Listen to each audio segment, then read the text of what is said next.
So I've gone and selected a easy bar curl,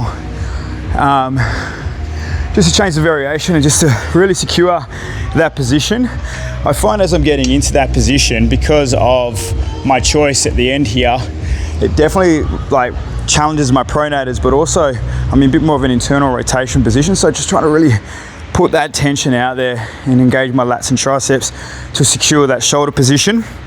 Now, when I'm in this position here, as I'm setting myself up, you can actually see that I'm somewhat internally rotated and it pulls my wrist inwards. What I'm trying to do is squeeze your your hands into the bar like so, and externally rotate. So in that position, creates a bit more comfort in the wrist. I can really squeeze my lats and triceps. And I'm maintaining that position. And again, I'm holding my breath, bracing before I go so that I've got a bit more stability. And squeeze my lats and triceps at the end. Got 4 more. 3 more. 2 more. Last one.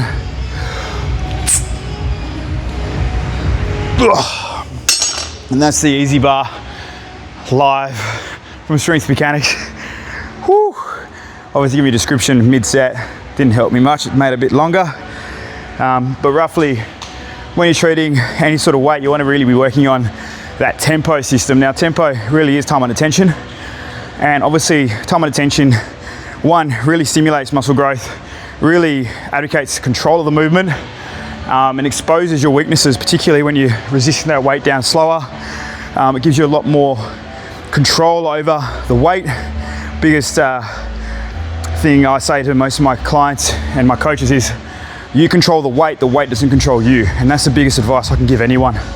So, you know, focusing on rotational components of the bar mechanics to really strengthen the end range correctly, and don't look at overreaching too soon.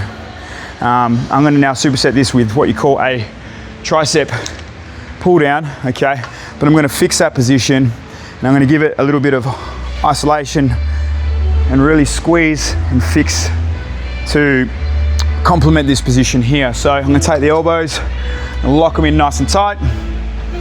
And what I'll do is actually I'll come across here and lock the elbows in nice and tight.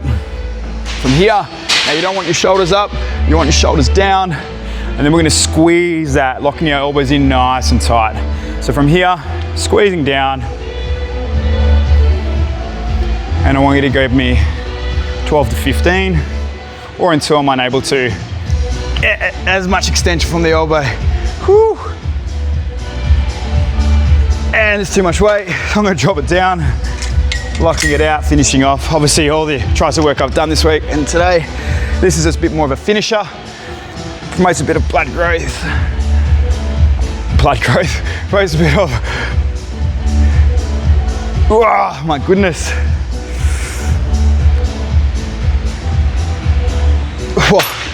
So it really just puts a lot of blood into the muscle, loads it up, helps me contract and squeeze that tricep as much as I can.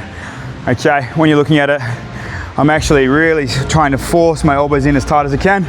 I'm trying to keep that vector straight line, so my force absorption is through. I'm not pulling back to myself, keeping that cable pulley dead straight, and I'm just opening and closing that movement, all right?